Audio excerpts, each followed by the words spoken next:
Everybody, my name is David. I'm a KOK-PLAY Frontier from the Genesis Group. Today I'm going to give you guys some KOK-PLAY news.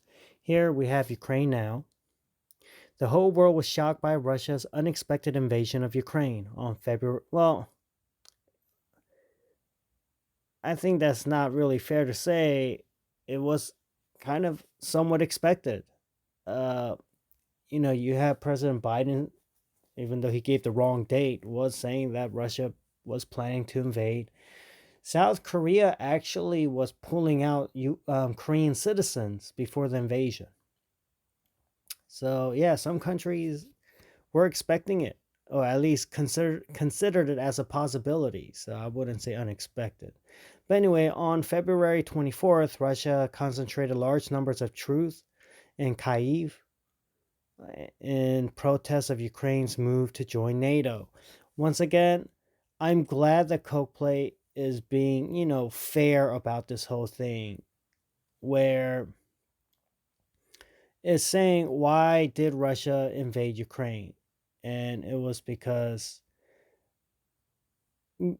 here, yeah, it says Ukraine wanted to join NATO, which is true, they did. But you had NATO and NATO members basically hyping up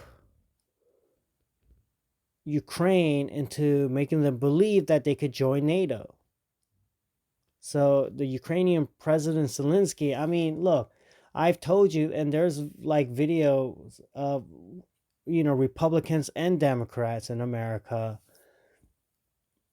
supporting Ukraine joining NATO, you know, and it's nonsense because I think they knew that they weren't going to let Ukraine join. And Putin told them that if Ukraine joins NATO, I'm going to invade. So he directly told them this guy has a track record of wanting, when push comes to shove, he's going to attack. He went into Crimea before. I forgot which other border country. I think it was Georgia. He went into Georgia before. He went to Crimea when President Obama was president, the former President Obama, previous president for that matter, because former president was President Trump. And now he's invading while President Biden is at the helm, right? And yeah, Putin went into Georgia when they were considering putting Georgia into NATO. And so you have a past history where this president of Russia has a track record of keeping his word in attacking and invading. Well, that should have been a clear tell sign that you shouldn't mess around and play these games with the Ukrainian people. I don't really blame Zelensky more than I actually blame NATO for, messing with his head all over geopolitical games. I think it was Republican Representative Lindsey Graham, where I saw the video where he was, I know it was a Republican senator. I'm not sure if I got the name correct, but I think it was Lindsey Graham, where he was talking about, oh, and this was to the Ukrainian soldiers saying, your fight is our fight. That was like 5 years back, but the sentiment hasn't changed. You have Vice President Kamala Harris. She's the number 2. And once again, I don't know if I'm quoting it right, but she was like, oh, I'm inspired by Zelensky, or I'm inspired by Ukraine wanting to join NATO. So what and that's just from America. That's not including France. That's not including, what England, Germany, all these other countries in NATO, just making it seem like they would support Ukraine if Russia invaded, for President Zelensky to continue to try to join NATO. And you can see the disappointment. And even President Zelensky said, we no longer want to join NATO because, I'm not quoting this word for word, but just paraphrasing that, NATO's not ready to want to step up to fight with Russia, and they never were. But before this whole invasion, I'm sure they were probably psyching up his head, telling him, "Yeah, we are." But no, they weren't. And so at the end, the Ukrainian people are sacrificed for this stupid political game just to test to see what kind of, if Putin still has it in him or not. Well, they should have never tested. I tell you what, if I recall correctly, Macron, the president of France, was the last person to have a face-to-face meeting with Putin.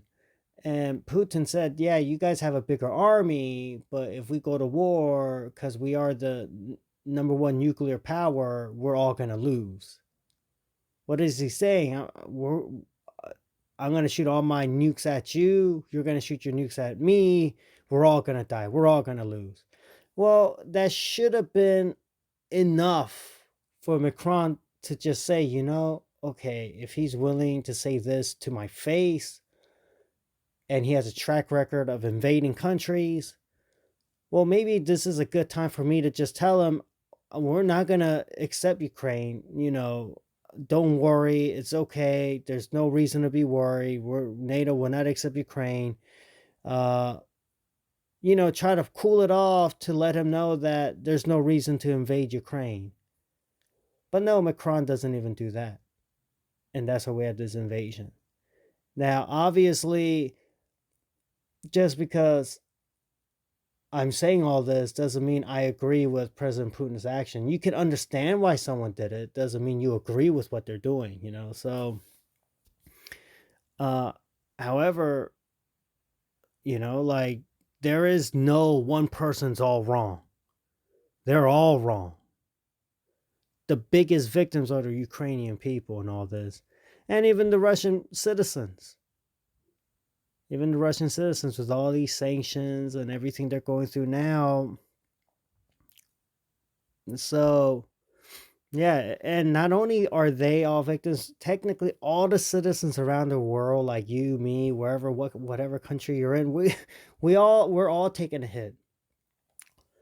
Food inflation, gas inflation. I mean, don't get me wrong, these inflations were there before, but it has increased more because of this whole conflict. So once again, citizens don't start wars, politicians do. So I hope wherever you're at, when it's the next time to vote, you vote and really think about the carelessness of all these politicians not giving a about us, because they don't. They wouldn't be playing these stupid games where you have all these people suffering and dying because they want to play stupid games, just trying to test to see where each other's at and what each other's willing to do to protect, their country's best interest, or what they think is their country's best interest. But now we're all suffering because of this. So, I hope all of you guys consider this when it's time to vote, because it's going to set these guys straight. You want to play these games, risk your lives and your way of living, not ours. Now, let me continue.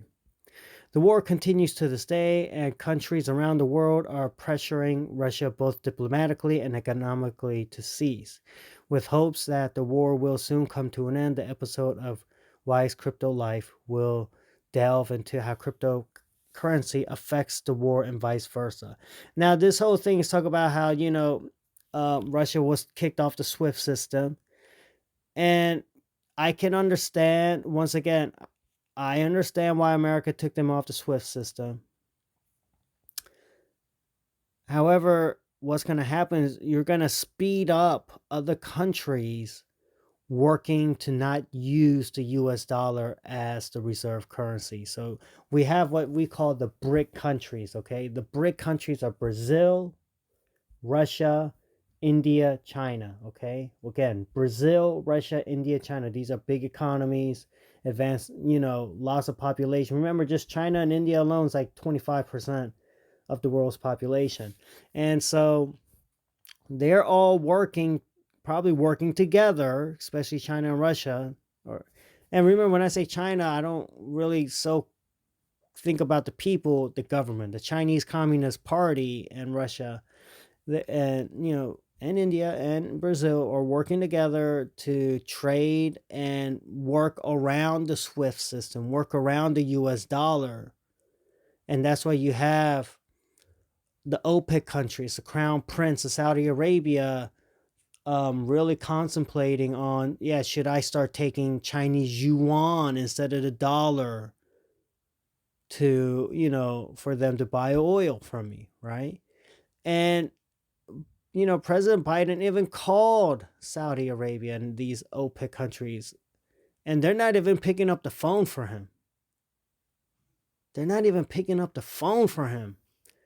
I hate to say it, rather you like the former president, President Trump, or you dislike him, but I'm pretty sure if that president would have called, they would have picked up the phone.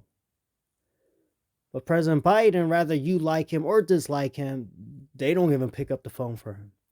And so you put a situation where you have a nuclear powerhouse like Russia and a military powerhouse like Russia, where you're pushing them in the arms of the Communist Chinese Party, which is an economic powerhouse, military powerhouse, and they have their fair number of nuclear weapons, where you're pushing them into the arms, you're pushing Russia into the arms of the Chinese Communist Party to really even get closer.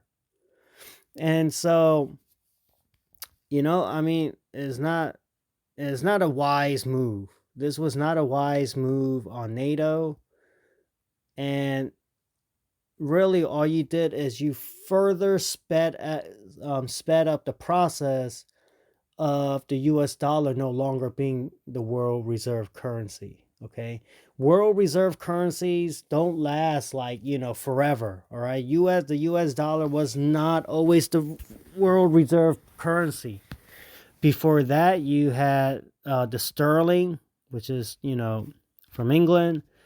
Before that, you had another one, another currency. You had the Dutch was a reserve currency at one point. And so I'm telling you right now, I love America. I grew up in the States. Technically, by heart, I'm American biased. But in other words, I'm biased that America will always be, I give America the benefit of the doubt. However, American bias in the heart doesn't mean American bias brain to be stupid, right? And if I really think, if I take the feelings and the emotions and the attachments out, then I'll say, yeah, within 10 years, all right, this is 2022, maybe by maybe a little more than 10. By 2035, the US dollar will no longer be the world reserve currency. And when you do, when you're weaponizing your money, which was meant to be the whole world reserve currency, where you're speeding up the process, right? And once again, I can understand why they kicked Russia off the SWIFT system, but all they have done is sped up the process of making the US dollar no longer the world reserve currency. Now, I remember, if you live in the States, because I lived in the States, I even have family in the States, what's going to happen is when the US dollar is no longer the world reserve currency, your standard of living is going to get crushed at first. It's going to get crushed. Remember, America is not really producing much. All the products that America makes is coming, a lot of it, not all, but a good portion of it, is coming overseas. And why is it coming overseas? Because they want the US dollar. Well, when it's no longer the world reserve currency, those countries like China, Asia, Europe, they're no longer, or South America, whatever, they're no longer going to want to send their products to the United States to get US dollars, because it's no longer the world reserve currency. It no longer has that buying, purchasing power. You guys understand that? And when it no longer has a buying, purchasing power, what happens is US citizens can no longer buy the products from around the world for such a cheap price, because they think it's expensive now. Wait till you lose the world reserve currency. It becomes a lot more expensive. So then what happens is the price of goods and services go way up where you can no longer afford these things, and so your living standard will go down. Now, in the long midterm or mid long term, is manufacturing will come back to America. See, the thing about world reserve currencies is you gut out. This is what politicians have done. Just look at it. They have gut out the middle class, where they're giving out all those middle class jobs to overseas. That's why the manufacturing jobs, all of that has went overseas. A lot of it, not all. I would say most of it from the United States to other countries. And so when American can no longer afford to buy these things, what happens is those manufacturing jobs will come back, or some of them will come back to America. And that's the only way they can do that in order to continue to purchase these products. So yeah, the living standards will go down and then they'll suffer. But as the value of the US dollar goes down in comparison to other world currencies, because it's no longer the reserve currency, then it will be um, the US dollar, the economy will be more competitive in terms of being able to manufacture products on their own and to sell it to, the worldwide market, and also their citizens to buy the products, because now it will be more affordable to manufacture stuff in the US. But that's a whole nother story. So here it says cryptocurrency activities. And so Ukraine government is accepting donations in cryptocurrencies such as Bitcoin, Ethereum, Solana, and Dogecoin, and so far over $100 million have been raised. Consequently, Korean exchange Upbit also announced that it would waive transaction fees for donations dedicated to Ukraine. So that's one thing about this whole situation is, yes, now people are using cryptocurrencies as a way to move around the banking system because it takes so long, where they can donate money to the Ukrainian government to help their citizens in need, and whatever else the government feels that that money will be well used for. So you can see how good cryptocurrencies are in situations like this, where you have both Ukrainian citizens and Russian citizens buying cryptocurrencies, buying Bitcoin themselves, to be, especially if you're Ukrainian, you're trying to leave the country, you want to hold something that has some value overseas, but it's not physical. You don't have to physically carry all of it. And once again, I told you, I'm a gold and silver guy, and so, however, you want to diversify, right? I believe in KOK-PLAY. I believe, I think Bitcoin's still good. Just KOK-PLAY is better in terms, especially now, in terms of an investment, and you can see how, if you're a Russian citizen, your currency went down 30%, things are still going to look worse. Well, if you have the opportunity to buy Bitcoin or other cryptocurrencies, it's going to obviously, at the moment, um, perform better than the ruble. If you're Ukrainian, same thing, and you want something like cryptocurrencies, especially if you're leaving to another country, you want something to hold its purchasing power, store of wealth, where, as long as you're following the basic rules of keeping your account safe, you're going to be okay, right? And so you can see how it has benefited the citizens, and it has benefited the Ukrainian government of people donating to the government through cryptocurrency. So this is all great. Now, here, as I mentioned before, okay, Russia and Ukraine, and when it comes to wheat products, they're like, whatever. I don't know. It depends who you hear from, but they're like 20 to 30% of the world's producer of wheat. So if you just type in food inflation, it says food prices keeps going up. This was 6 hours ago. The impact may be felt far beyond the supermarket. Euronews, global food prices has already hit record high. Then Russia invaded Ukraine, which means it was going to continue to hit record highs even now before Russia invaded Ukraine, but is even higher. So let's say if some food was $100, to make the math easy, that was a record high. Well, if Russia never invaded Ukraine right now, that might have been $103. But because Russia invaded Ukraine, that could be $107. You get what I'm saying? The momentum is going to, food prices were going to continue to go high. Gas prices were going to continue to go high. But because of Russia invading Ukraine, the speculation on food to prepare for the future made the food prices go up higher at a faster rate because markets want to price in the future. All right? So I keep warning the Koch family, and even if you're not part of the Koch family, food prices will go up this year, and I expect next year. Okay? Let's look at food shortages. War in Ukraine. Remember, food prices and then food shortages. Why? Because if there's a shortage, the prices will go up even higher. Okay?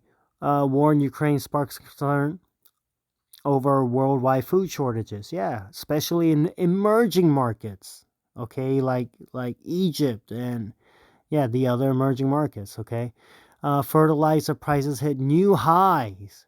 Remember, I told you guys in previous videos, Russia is very big into producing fertilizer. Well, if the fertilizing prices go too high, farmers can't farm because it's not worth the money to farm, which adds to the food shortages, which will add up to a higher demand for smaller amount of food, which also adds to psychology that, oh, there's a shorter amount of food, I better buy now, hoard, and psychologically is going to even boost inflation even more. These foods could soon be in short supply due to the war in Ukraine. War has brought the world to the brink of food crisis, right?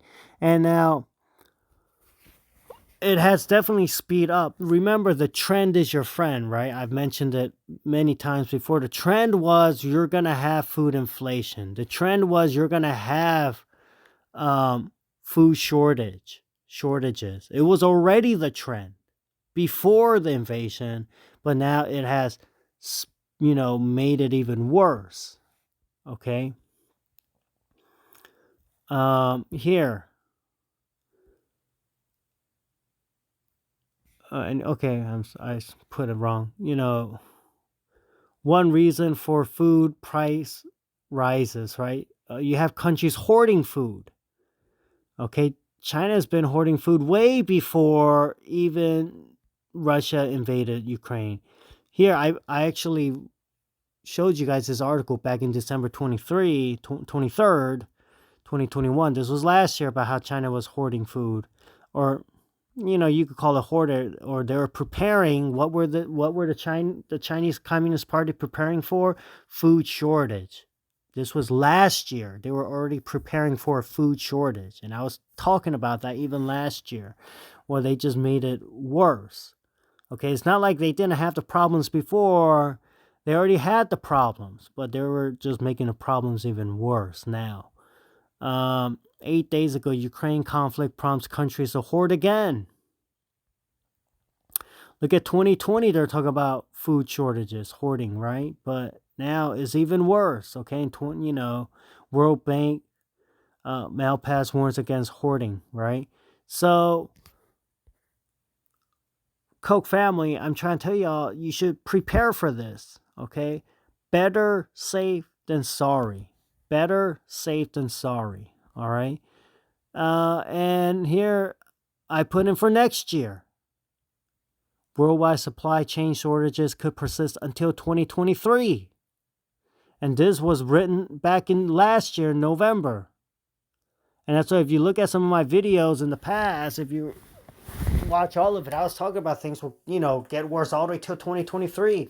Your inflation will run up all the way into 2024. Okay, this is 2022, but imagine inflation running all the way up at 5 to 9% inflation going into 2024 before you start seeing some drops. All right, so remember that, Coke family. Remember that. Here, look at the commodities. I used to show this before.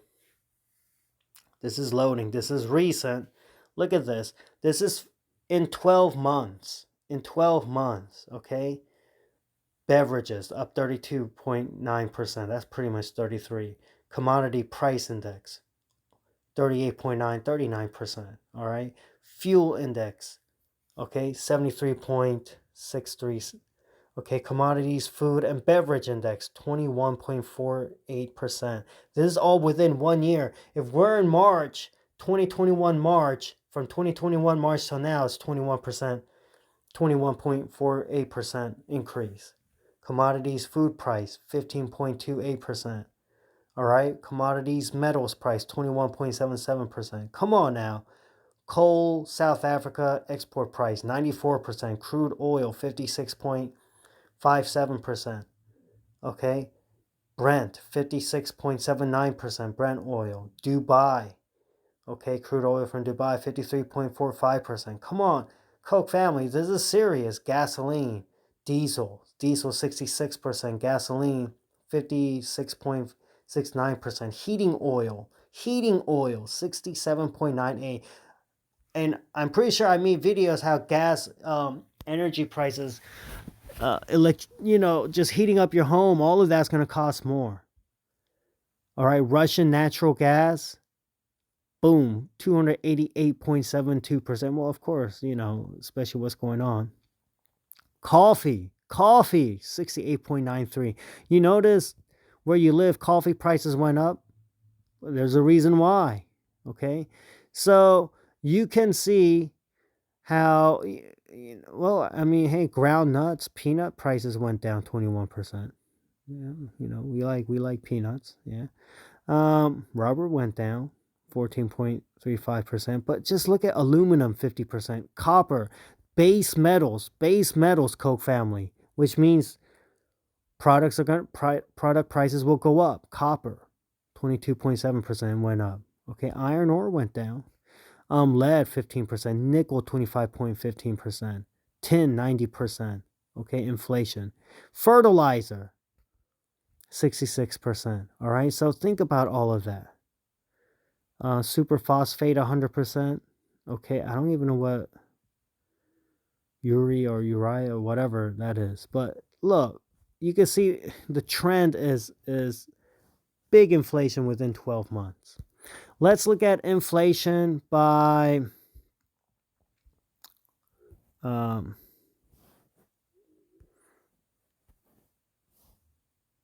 this is shadow statistics, okay? And the shadow statistics, if you look at inflation, the way they measured inflation back in the 1980s, 1980 based, inflation is not no 7.9%, is over 16%, over 15. 1982 was 15, right? It's broke 15. This is why I said in another video that if you really measured inflation the way they measured it back in the 1980s, you're at a new record high in the United States. You're at a new record high. Inflation has never been this bad before. And remember, the lower your income is, the higher the inflation. I'm going to say it again. The lower your income is, the higher the inflation. Why? Because the lower your income is, the more money you have to spend on food. The more money you have to spend on gas. Percentage of the money that you earn is going into food and gas.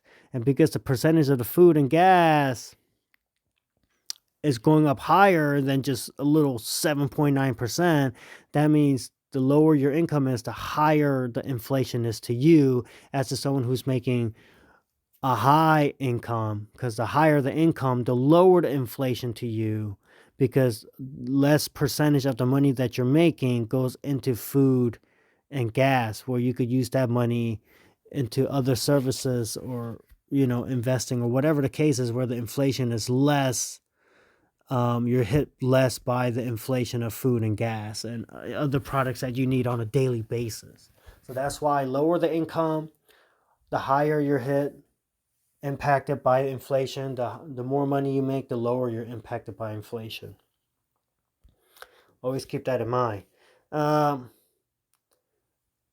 and this is one thing I like about KOK-PLAY, because you remember in KOK-PLAY we talked about this with K Stadium, where the K Stadium system is from the bottom up. Okay, you elect your representatives, you tell your representatives what you want, the representatives tell the administrative side follows what the representatives tell them to do, in order to see what they need to upgrade and what they need to work on K Stadium platform. That's a bottom up system. That's really the U.S. government system, or any democratic government. Now, really, the U.S. government is supposed to be a republic. Okay, there's a difference between democratic and republic is better. Really, the founding fathers were against a democratic system, because a democratic system means majority rules, where the majority can take from the minority if that's what's best for the majority. A republic is the majority cannot steal from the minority, because that's what's best for them. So if you actually look into some of the founding fathers, they'll say that democratic governments are some of the worst. That's why the U.S. government, if you look at the Constitution, is a republic. It protects all people, including the minority and their their personal belongings. Okay, but it is a bottom up system. It's a bottom up system, and so a bottom up system is the people from the bottom will tell you what is best, because they're the ones that's working the system. And so they know what's best. The people from the top don't live the lives of the people on the bottom. And so people on the bottom really knows what's best to make their lives better. And therefore then they tell their representatives, and the representatives put those the suggestions into actions, right? So it's a bottom up system. You understand? That's how you know K Stadium is going to be so successful, because the people who are interacting, using the platform, then they're going to know what they want done to improve the platform. So if you're on the top down, the top just says, I think this is what will help them. But I'm not exactly sure, because I'm not the one that's really using the platform as much as them. But people on the bottom, they're the ones using the platforms. They say, okay, this part of the platform needs to, you need to add these features. With this part of the platform, um, you know, this feature doesn't work properly, or, you need to make it work faster. And or we need to add this so it'll bring more people to the platform, or you need to do this to make it so it's more accessible to other people, or do that to make it more fun or easier to use. And so that's why it's better to have a bottom up system. Now, one thing I'm glad I am more enthusiastic about this South Korean president who won, and I don't like to get political. I'm just telling you from experience, okay? You understand? I'm not really this whole right left. I'm more of common sense. I'm a common sense guy. You understand? And one thing is, the previous president of South Korea, President Moon, who's still active right now, he did do a lot of things where it really messed with us small business guys. I actually had to close down a business because he was red taping so many things. Where I do own a rental property or two. Let's say I own two rental properties, but I also opened up a platform business which was making no money, because it's still being developed, and I've been developing this thing for over 2 years. Okay, before I even knew about um, KoCoin, but I decided to just open it up as a business. And all of a sudden, they're like, okay, you have to pay a lot more tax because of that. And that is from a policy that the Moon administration made. And so I was like, well, I can't, afford to pay more taxes, or at least I definitely don't want to. What should I do? They're like, close down your business. And you could just pay the previous regular tax that you're paying for your rental properties, which is low rental properties, not high rental. It was low, cheap rental properties. And so I was like, okay, I have no choice. Fine. And so the previous administration were doing stupid things like this. In fact, if you look at my KOK-Coin market updates, I used to use charts from Optical Arts. But once again, the Moon administration made it so I can't use Optical Arts because they made a policy where anything related to investing, like stock markets or cryptos overseas, you cannot purchase services or buy stocks or whatever. And I was like, hold on. And this is exactly what the bank told me. And I asked the bank, I go, hey, this is my money. You didn't earn the money. I earned the money. I have a right to spend my money the way I want to spend it. But that's not what the government said. That's not what the Moon administration said. So I'm like, that's like communism. You know what I'm saying? I mean, he favors North Korea and China, the Chinese Communist Party so much. He's following some of their steps in dictating how his citizens can and cannot spend money. And the taxes was just ridiculous. I mean, the amount of taxes that went up was just so ridiculous in 2021 to all the other previous years. Like I had to spend over 5 million won more in taxes. And luckily, I did make more money. If I didn't, I would have had to get a loan from a bank or start pulling money out of my children's savings account. So to pay off taxes, if I would have just made the same amount of money as I did in 2020 and 2021. So yeah, I was very upset and not happy with the Moon administration because it's a very top-down system. Top-down systems kill the economy. The reason why the Democrats lost in Korea was because they were using a top-down system and they were killing, just butchering, just literally slaughtering small businesses. And so we were so against and heated and angry that, we voted the other way. And that's why he lost, and they got what they deserve because top-down systems is not very effective. One thing about this new conservative, I don't even know what to call this guy because this new president who won, he was a prosecutor. So I hope he just follows the law. If he just follows the law instead of trying to manipulate the law to make a top-down system, but follow the law to give the citizens their rights, then things will get better in Korea. And one thing about this president, who the first person who called him was President Biden. Who's the second person that called him was the Prime Minister of Japan. Why is that? That should give you a clear tell sign that if the first person that calls you is a U.S. president and the second person that calls you is the Prime Minister of Japan is, it tells you the direction that they expect this president to go, because they wouldn't call him unless they thought it was worth calling. They called him because they know that he's pro-American, not anti-American in the closet like the former president and President Moon. And because he is. You can tell because he wasn't wanting to do the military drills. He was just scared to say it out front, but in the closet, I could be wrong. He could be just very neutral, more towards China and North Korea. But to me, he's like in the closet, not American friendly. This president, on the other hand, is different. So that's why the first person who called him is President Biden. And when President Biden called him, it wasn't working hours. It's very rare.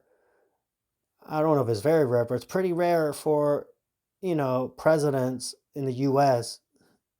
and President Biden, I guess for that matter, to call anyone beyond working hours. But he called him beyond working hours from the U.S. to Korea. That was the first president that called.